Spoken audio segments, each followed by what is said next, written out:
जैसे अब मेरा छोटा बेटा है, मैं उसके बेबी के लिए मैं बाहर गई, मैं कपड़े वपड़े लेकर आई। जाहिर है मैं दादी थी, मैंने तो अपनी खुशी से सब कुछ लाना था। अब मैं कराची थी, वो लाहौर में थे। अब वो वीडियो बना के ना, अम्मा थैंक यू सो मच, आप नहीं लेकर आती हमें तो पता ही नहीं चलता। अब वो साथ निशा भी थी। अब मैं कह रही हूँ यार ये क्यों इतना कह रहा है, नहीं कहे। मे बी बीवी को ये चीज़, हालांकि वो लड़की ऐसी है ही नहीं, मैं अपने तौर पर सोच रही हूँ कि मत बोले। अब वो जितनी वो तारीफ कर रहा है ना, उससे बढ़कर बहू कर रही है कि अम्मा आप जैसे ले आई मुझे सब ये देखो ऐसे ही करना है, अम्मा को ऐसे अप्रिशिएट करना है। अम्मा ने देखो किया, ये जो आप एक्नॉलेज जो करें, एक्नॉलेज जो कर रहे हैं वो बेटा कर रहा है और वो बेटे से ज्यादा कर रही है, तो माँ का सीना ये चौड़ा हो जाता है कि यार मेरे नहीं, उसमें भी ये नहीं सोच रही कि मेरी तारीफ सास बहू कर रही है, उसमें भी ये है कि मेरी बहू अपने शौहर की बात को कैसे सेकंड कर रही है।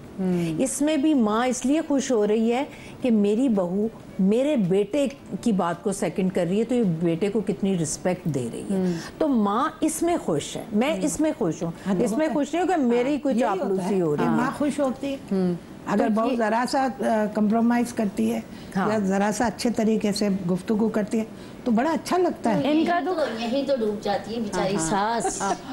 बेचारी सास यहीं तो डूब जाती है। हमारा मकसद ये नहीं कि आपको दुखी करे, नहीं, जैसे वो प्यार में डूब गई ना, प्यार है उसका कि वो ये नहीं देख रही है कि इतना कुछ होने के बावजूद भी ना, हाय मेरा बच्चा, मेरी बहू भी कितनी तारीफ कर रही है, देखो तो। नहीं, मैं कल ही ये चीज़ बनाऊंगी अब इसके लिए। हो जाता है ना ये मस्का। हाँ, हाय मस्का। अच्छा मुझे बताओ, आप कोई काउंसलिंग वगैरह जब आपके पास, जैसे समझ ने बड़ी अच्छी बात की थी कि लड़का और लड़के की माँ की भी काउंसलिंग होनी चाहिए, तो क्या आप लोग ऐसी कोई काउंसलिंग के बारे में बात करते हैं? हमारी प्री और पोस्ट मैरिटल काउंसलिंग होती है और बहुत बड़े सेमिनार्स होते हैं जिसमें हम पहले लड़कियों को बुला लेते हैं कि जिनके रिश्ते नहीं होते, तो उनकी प्री मैरिटल काउंसलिंग होती है, जिस तरीके से उनके रिश्तों में उनको क्या प्रॉब्लम आती है उनको चेंज करवाते हैं। और पोस्ट मैरिटल काउंसलिंग सेशन और सेमिनार्स में हम वो चीज़ें बताते हैं जिसमें बहुत ज़्यादा हमारे साथ ये होता है कि जब हम इसकी अनाउंसमेंट करते हैं तो वो माएँ जिनकी बच्चों की या तो शादियाँ होने वाली होती हैं या वो सासें जो अपनी बहुओं को सुनवाना चाह रही होती हैं कि बेटा तुमने किस तरीके से रहना है, वो उनको लेके आती हैं। और फिर हम इसी तरीके से, जैसे आप अभी क्वेश्चंस कर रही हैं, तो मैं उस शो की होस्ट होती हूँ और मैं लोगों से पूछती हूँ कि आपको क्या प्रॉब्लम फेस आ रही है और इसका सलूशन क्या होना चाहिए, या कोई अगर आपके जैसे आपका ये पूरा शो चल रहा है, इसी तरीके से हम वो 3 घंटे का सेमिनार करते हैं। तो उसमें प्री और पोस्ट मैरिटल दोनों चीज़ों को हम लेके चलते हैं। और हमें ये जिस तरीके से, मुझे बार बार इनको देख के हंसी आ रही है क्योंकि मुझे वो सीन जो है ना वो चल रहे हैं माइंड में, लिटरली बहुत ज़्यादा ये तो नॉर्मल सी चीज़ है हमारे लिए। ये तो अभी भी बहुत है। मैं तो यकीन करें जब बात हो रही होती है लोग तो भी मास्क लगाए तो रोना शुरू कर देते हैं। असल में देखिए बात है कि ये टेलीविजन पे भी आप हो ना, लेकिन ऑफ कोर्स जो उनको पता है कि हाँ हम एक जगह एक बंद कमरे में, तो फिर वहाँ पे लोग और जरा खुल के बात करते हैं। बात करते हैं। सीमा हमारे साथ कॉलर मौजूद है। अस्सलाम वालेकुम जी। वालेकुम अस्सलाम। सीमा बात कर रही हूँ। जी सीमा। बस मैं आज आपका टॉपिक बहुत ही अच्छा है और इसी पे हवाले से बात करूंगी कि सास और बहू का जो टॉपिक है, तो इसमें ये बेसिकली ना सास है बेसिकली माँ और बेटे का टॉपिक था। हाँ, माँ और बेटे का ना। असल में बात यह है कि जब तक हम अपनी बच्चों की तरबियत नहीं करेंगे, काउंसलिंग तो बहुत जरूरी है, लेकिन अगर आप अपने बेटे की तरबियत में औरत की इज्जत पैदाइश से डाल दें तो वो बेटा कभी भी किसी की भी, ना बीवी की, ना माँ की, ना बहन की, ना सास की, किसी की भी इंसल्ट नहीं करेगा, पहली बात। और दूसरी बात यह है कि जब आप अपनी बेटी को तरबियत दे के भेजते हैं ना, ये तरबियत दे के भेजते हैं कि वो आपका घर वही है, वो जो रिश्ते हैं वो तमाम रिश्ते अब आपके अपने वही हैं, ठीक है, तो वो उनको अपना बनाती है। लेकिन जिस माँ ने ये तरबियत करके भेजा हो कि बेटा जरा सा भी कुछ हो जाए आपके लिए घर हाजिर है, वो बेटी कभी भी अपना घर नहीं निभा सकती। मेरी बेटी को 4 साल हो गए शादी को, अल्हम्दुलिल्लाह 2 बच्चे हैं, और आप यकीन करें कि उनकी ससुराल वाले वाले, मैं बड़ी बात नहीं कर रही हूँ, लेकिन वो कहते हैं कि हमारी कोई नेकी थी जो हमें ऐसी बहू मिली। तो आज के दौर में अच्छी ससुराल भी है और अच्छी बहू बिल्कुल एग्जिस्ट करते हैं। ऐसा नहीं है कि आज के दौर में कोई हर चीज गलत है। हमने असल में अपने बच्चों को तरबियत देना खत्म कर दिया है, और तरबियत में हम समझते हैं कि शायद मोबाइल फोन या मीडिया या इस टाइप की चीजें ही आज के दौर में चलती हैं। ऐसा नहीं है। जो सदियों से चली आ रही है ना बातें, वो ही इम्प्लीमेंट जरूरी है। जब तक हम वो नहीं करेंगे ना, क्योंकि हमारा जो माशरा है वो एक्सेप्ट नहीं करता किसी और माशरे की चीजों को। हम डबल उसमें आ गए हैं, मतलब ना हम भीड़ चाल में, ना हम कुछ कर पा रहे हैं, ना हम सह पा रहे हैं, ना रह पा रहे हैं। तो जब तक हम अपनी बेटियों को तरबियत नहीं देंगे, और खास तौर पे एक बेटी ही बहू बनती है, हम अपनी बेटी को तरबियत दे के भेजेंगे ना तो वो अच्छी बहू बनेगी। मेरी तो हर वक्त ये दुआ होती है कि जितनी अच्छी बहू मेरी बेटी बनी है, मेरे बेटे के लिए भी अल्लाह ताला ऐसी ही किसी लड़की का जो है वो जोड़ बनाए कि जितनी अच्छी वो है, चाहे उससे जितनी गलतियां होती हैं। ऐसा नहीं होगा कि उससे गलती नहीं होती होगी, तो वैसी ही बहू मुझे भी अता करे। देखिए, एक बेटी तो हमने ब्याह के भेजी ना, लेकिन जो एक बेटी घर आती ना, तो उसको लेके असली मैं देखती हूँ कि आजकल जो माँ बाप हैं वो अपने बेटे की भी अच्छे नसीबों की दुआ मांग रहे होते हैं। वो इस वजह से इनको होता है कि भाई जो बेटी घर आएगी ना, उसने घर का माहौल जो है वो बनाना है। तो ये बड़ा देखें मदिया, ऐसा है कि बेटी से ज्यादा आप बेटी के लिए तो माँ बाप ये हमेशा दुआ करते हैं कि यार ये अपने घर में बसी रहे। लेकिन आजकल लोग बेटों के अच्छे नसीब की दुआ करते हैं। ऐसा ही है, बिल्कुल क्योंकि वो हर वक्त आपकी आंखों के सामने होगा, उसकी दुख तकलीफ या उसकी बीवी का दुख तकलीफ आपकी नजरों के सामने। बेटी तो अपने घर में है, वो तो कभी वो बताएगी जब वो खुद बताएगी, लेकिन ये चीजें तो आपको नजर आ रही हैं। इसलिए बेटों के अच्छे नसीब की दुआ जो है ना वो बहुत ज्यादा, हम ना वो मांगना भूल जाते हैं, बेटियों की नसीब की दुआ करें कि अल्लाह हमारी बेटियों का अच्छा नसीब करे। वो जो एक बेटा है आपके घर है, क्योंकि बहुत सारी जगहों हमने देखा है कि बेटे की भी जिंदगी, आप कभी कभी बाहर से आई हुई लड़की अगर अच्छी हो तो जिंदगी बन जाती है, आपकी भी जिंदगी बन जाती है, लेकिन कभी कभी वो टेंशन देने वाली लड़की हो ना, तो आपके बेटे की जिंदगी डिप्रेस हो जाती है। वो आपका बेटा वाला रहता ही नहीं, फिर आप कहते हैं ना बच्चे चेंज हो गए हैं। लेकिन मैं आपको एक और बात भी बताऊं, बहुओं की हम बात कर रहे हैं, देखें बहुत सारी बहुएं ऐसी होती हैं वो इतनी नेगेटिव या बुरी होती नहीं है। वो अब अगर शौहर कमा नहीं रहा, शौहर अगर बाकी चीज़ों पर भी कॉम्प्रोमाइज़ कर रहा है, तो उसकी बीवी अगर उन चीज़ों में भी उसका साथ दे रही है और वो मुसलसल ये चीज़ें चल रही हैं और उसके बाद उसके बिहेवियर में थोड़ा चेंज आता है, तो फिर आपको बहू को भी मार्जिन देना चाहिए, उसको भी मार्जिन देना चाहिए, क्योंकि घर के माहौल की डिस्टर्बेंस जो है ना वो सिर्फ बेटे को इफेक्ट नहीं करती, वो बहू को भी इफेक्ट करती है, पूरा घर इफेक्ट होती है। और बहू ने क्या करना है, देखें जी, बहू ने बच्चे भी पालने हैं। बेटा अगर कुछ नहीं कर रहा, बेटा अगर उस तरह से फाइनेंशियली मुआशी तौर पर इतना सेटल नहीं है, वो तो सिर्फ इधर सोच लेके परेशान बैठा है ना, लेकिन बहू ने उस परेशानी के साथ बच्चे भी पालने हैं। तो बच्चों को पालने के लिए ना ज़हनी आसूदगी बहुत ज़रूरी है, तो हमें उस चीज़ को भी इग्नोर नहीं करना चाहिए कि अगर वो कॉम्प्रोमाइज कर रही है तो वो बहुत बड़ी बात है। और दोनों का इम्पोर्टेंट है। और सबसे बड़ी बात है कि बहू घर को घर बनाती है। हाँ, ऐसा ही बात है, वही बात है ना जी। हमारे साथ यहाँ पे बहू भी है। अस्सलाम वालेकुम जी। अस्सलाम वालेकुम, मेरा नाम मुस्कान है जी। मुस्कान, हाँ जी। मुझे अपनी सास से बहुत सारे इश्यूज़ हैं। पहला इश्यूज़ तो ये है कि वो अपने बेटे को थोड़ा सा भी टाइम नहीं देती कि वो मेरे साथ बैठ के बात करें या कहीं आए जाएं, कुछ भी नहीं। मतलब अपने बेटे को अपने साथ ही उन्होंने रखना है, यहाँ तक कि हम कहीं जा भी नहीं सकते, खाना खाने भी जा नहीं सकते बाहर। वो पहले पूछेंगे कहाँ जा रहे हो, दरवाजे से ही रोकना टोकना शुरू कर देंगे, कहाँ जा रहे हो, क्यों जा रहे हो, कब तक आओगे, कितनी देर में आओगे, मैं भी चलती हूँ साथ। अच्छा, तो आप कभी भी उनको लेके जाते हैं कि ये सब हो कि उनको भी चले साथ ले जाए? उनका भी दिल करता हो कि घर से बाहर निकलने का? लेके जाना कौन नहीं चाहता अपनी फैमिली मेम्बर्स को, हर कोई पसंद करता है कि भाई सब फैमिली मेम्बर्स साथ जाएं, साथ खाएं पिएं, उठे बैठे। लेकिन कुछ बातें ऐसी होती हैं कि दिल नहीं करता। हाँ, कि अच्छा। दिल नहीं करता अंदर से कि भाई हम उनको लेके जाएं। आपकी शादी को कितना अर्सा? 2 साल। 2 साल आपकी शादी को गए, ठीक है। तो अब कैसे आपके उनके साथ कैसे ताल्लुकात? शुरू में थे आपके अपनी सास से कैसी दोस्ती थी, क्या थी? शुरू में जब मैं शादी होकर आई थी तो यही था कि बस शुरू में ही रोकना टोकना उन्होंने शुरू कर दिया था। आप तो अरेंज मैरिज आपकी पसंद की है? अरेंज। आपकी अरेंज मैरिज, यानी कि आपकी सास ने आपको पसंद की? जी। अच्छा ठीक है, किस बात पे ज़्यादा रोकती थी आपको?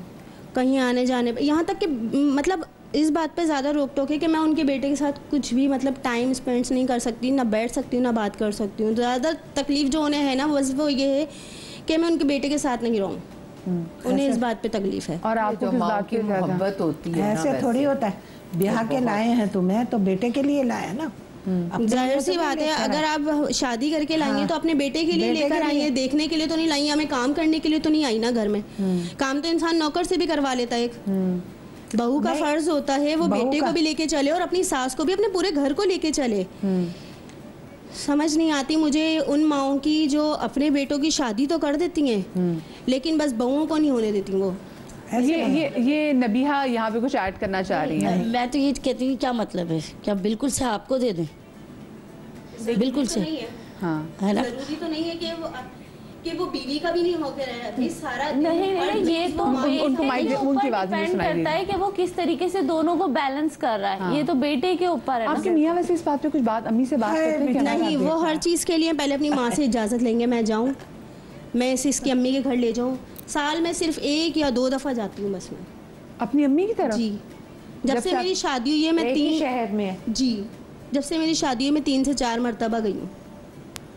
पता क्या आप तो नहीं है ना कि इंसान हर चीज़ के लिए माँ से भी पूछे। सही है। अच्छा देखिए, बात पता क्या है, जहाँ पर आप किसी बड़े को बड़ा नहीं ना समझते, वहाँ पे बड़ा आपको जो है वो बहुत ही छोटा कर देता है। अब जहाँ पर आप बेटा जो है वो माँ के बहुत ज़्यादा क्लोज़ है और बीवी को ये पता चल गया है कि मुझे स्पेस नहीं मिल रही, माँ जो है वो हर वक्त ये कोशिश करती है। देखिए हर वक्त तो वो माँ के साथ भी जुड़ के नहीं बैठ सकते, ज़ाहिर है काम पे भी जाते होंगे और भी उनकी कोई एक्टिविटीज़ होती होंगी, लेकिन सूरत हाल ये है कि अगर आप ये समझती हैं कि वो माँ के बहुत क्लोज़ है तो आप उसकी माँ की इज़्ज़त करना शुरू कर दें। आपके पास और ऑप्शन नहीं है। आप अगर जंग करेंगी तो आप इसी तकलीफ़ और अज़ियत में रहेंगी। अभी आपकी शादी को 2 साल हुए हैं, इन 2 सालों में आपने बहुत कुछ देख लिया है, बर्दाश्त कर लिया है। पाकिस्तान में 90% ख़वातीन ससुराल में आके काम नहीं करना चाहती, वो कहती हैं हमने काम नहीं करना। मुझे इस साइकोलॉजी की समझ नहीं आती ख़वातीन की। माजरत के साथ आप भी यहाँ पर बैठी हैं और भी आप जैसी बहुत सी बहुएं कि जो ससुराल में जाके काम नहीं करना चाहती। आपको नौकरानी बना के नहीं लाए गए। मैं आज भी अपनी अम्मी के लिए और ख़ुद के लिए नाश्ता ख़ुद बनाती हूँ सुबह, और आप यकीन करें जब मुझे मॉर्निंग शो में आना होता है मैं 1 घंटा पहले उठती हूँ कि मेरी अम्मी ने नाश्ता करना है और मैंने भी नाश्ता करना है। तो अगर आप जो है वो थोड़ी सी अपनी लाइबिलिटी सेट कर लें, और मैंने रात को ज़ाहिर है कि मेरे सेशंस भी चल रहे होते हैं, लेट सोती हूँ, तो अगर हम जैसी वर्किंग लेडीज़ जो हैं वो अपना घर बसाने के लिए, अपनी जो है वो सास को, अपनी माँ को खुश करने के लिए जो है वो उनके लिए नाश्ता भी बना रही हैं, उनके लिए खाने भी बना रही हैं, उनको जो है वो उनके साथ टाइम भी स्पेंड कर रही हैं, तो घर में रहने वाली जो है वो बहू क्यों नहीं कर सकती? यहाँ आप थोड़ी सी गलत हैं। अगर वो मम्माज़ बॉय हैं कि वो बिल्कुल माँ की बात मानते हैं तो आपको स्पेस खुद लेनी पड़ेगी। यहाँ पे आपको उनकी माँ के साथ अपनी बाउंडिंग मजबूत करनी पड़ेगी, उनको इज़्ज़त दे के। आप अगर उनसे एक दफ़ा पूछ लें कि अम्मी हम जो है वो बाहर जा रहे हैं, चलें आप भी हमारे साथ चलें, कोई फ़र्क नहीं पड़ता। उन्होंने जाना नहीं है आपके साथ, ना वो जाएंगी, क्योंकि जिस तरह की माएँ जो होती हैं ना वो नहीं जाती। लेकिन ज़रूर आप माँ को साथ लेके जाएं, क्योंकि देखिए हर वक्त मियाँ आपको अवेलेबल नहीं हो सकता, हर वक्त एक फैंटेसी वर्ल्ड आपको नहीं मुयस्सर आ सकती ना कि आप जो है वो उस फैंटेसी वर्ल्ड में जो है वो प्रिंसेस बन के रहें। बाउंडिंग बहुत ज़रूरी है। 2 औरतें जब आपस में लड़ती हैं ना तो वो नफ़रत क्रिएट करती हैं। वो नफ़रत जो है वो आपके घर में नहुसत का बाइस बनती है। उस नहुसत से, उस लड़ाई से आपके शौहर का पैसा जो है वो ख़त्म हो जाता है, और फिर उस घर में जो है वो दिन रात एक ही प्रॉब्लम रहती है कि ना मुझे जो है वो खुश रखा जाता है, ना मुझे खाने को ठीक दिया जाता है, और आपस में जो चपकलिश है ना उससे नेगेटिव एनर्जीज़ आपके घर में फैल जाती हैं। तो बराए मेहरबानी बहुओं को भी चाहिए, बरकतें ख़त्म हो जाती हैं, सास को भी चाहिए, बहू को भी चाहिए कि प्लीज़, और बेटों को चाहिए कि माँ और बहू यानी उसकी जो बीवी है और जो माँ है, जो उस बहू की सास है, इन दोनों के दरमियान में बाउंडिंग क्रिएट करने में अहम किरदार अदा करे। ज़िम्मेदार बने, एक ज़िम्मेदार बेटा बने। जब हम लोग हम भी कभी बहू थे, हाँ, हमने सब कुछ किया हुआ है। बिल्कुल, और मैं तो हमेशा से वर्किंग थी, और मैंने अपनी सास के कपड़े भी सी के उनको पहनाए हुए हैं, उनके लिए टाइम पर चाय भी बनाई हुई है, मैंने अपनी नंदों की खिदमत की हुई है। में क्या अच्छा सब क्यों? मेरे हस्बैंड कंफर्टेबल रहे मेरे, और कभी मेरे हस्बैंड, मुझे पता था कि मैं अगर नंदों के साथ कभी चपकलिश हो भी जाती है तो मेरे में जुर्रत नहीं होती थी कि मैं अपने हस्बैंड को बताऊं, क्योंकि मुझे पता है वो तो एक सेकंड में चले जाएंगे और पूछ लेंगे कि ये ऐसे क्यों हुआ है, और क्या होगा, वो ऑफिस चले जाएंगे, दूसरे दिन हमारे घर में टेंशन होगी। बिल्कुल हाँ। तो मैं उन तक बात ही नहीं कोई पहुंचाती थी कि वो उस बात को बढ़ाएं और घर का माहौल खराब हो।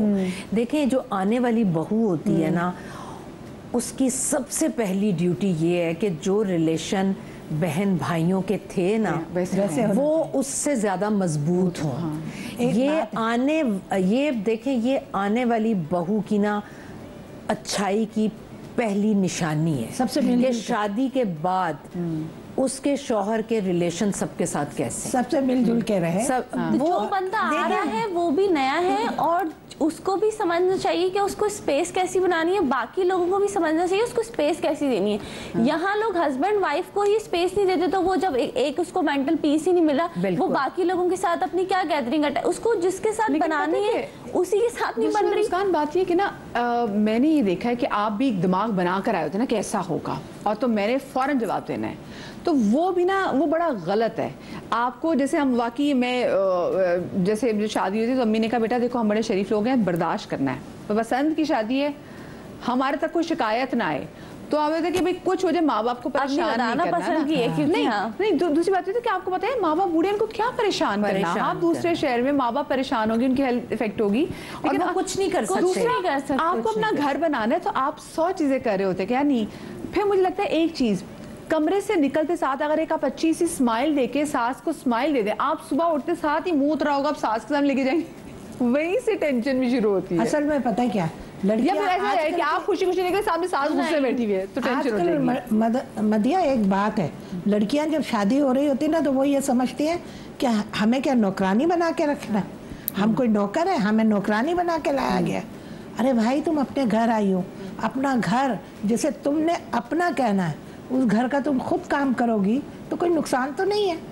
अपने घर को खुद संवारो, कहाँ क्या रखना है, कैसे रखना है, क्या करना है, खाना किस वक्त खाना है, खाना किस, अपना शेड्यूल बनाओ अपने बच्चों के साथ। इनकी इस बात से तो मैं इत्तेफाक करूंगी, सब खुद करें ना आप। लेकिन देखें, आप इस बात से घर का माहौल नहीं खराब कर सकते। उस बहू ने नहीं करती ना, लेकिन मैं आपको एक बात बताऊं, उस बहू ने ना जब उस पर जिम्मेदारियां पड़नी है ना, ये मेरी बेटी की सास बहुत अच्छी बात किया करती थी। मैं जब जाती थी मैं कहती थी सादिया को तो कुछ नहीं आता था खाना वाना बनाना, तो आप कुछ थोड़ा थोड़ा करती, कहते जब भी बनाती है ना ये बहुत अच्छा बनाती है, और नहीं बनाती कोई बात नहीं, इस पर जब जिम्मेदारी पड़ेगी ना अपने बच्चों की, इसने करना ही करना है, इसने तो कोई बात नहीं। वो बड़ा, मैं उनकी इस बात को ना बड़ा वो करती थी। और आज सादिया मैं कहती हूँ ऐसे ऐसे खाने बनाती है कि मुझे भी नहीं, वो उनको बुलाती है, अब मैं आए खाने पर। अदर डोमेस्टिक रिस्पांसिबिलिटीज भी तो है। नहीं, रिस्पांसिबिलिटीज भी मैं आपको बताऊं, आप जब अपने बच्चों की रिस्पांसिबिलिटीज में पढ़ते हैं ना, आप सब करते हैं। आप सुबह उठेंगे भी स्कूल भेजने के लिए, आप आने से पहले बच्चों के आने से पहले आप लंच भी तैयार करेंगे, बच्चों को जल्दी सुलाएंगे, बच्चों के लिए जल्दी एक्सपेक्टेशन के साथ घर में जाना है कि आप जाएंगे और अब वो आपकी माँ होगी, मियाँ की माँ, और आप बस कुछ भी हो आपने उनको राजी कर लेना है, आपने उनको अपना बना लेना है। यकीन मानिए ये सोच होगी ना तो अगला चाहे जो भी उसकी इनसिक्योरिटीज हो वो आपसे खुश हो जाएगा, क्योंकि आपने उसको राजी करने के बारे में सोचा, और अल्लाह आपकी मदद करेगा। जो सब, हाँ मेरी बेटी वक्त अपने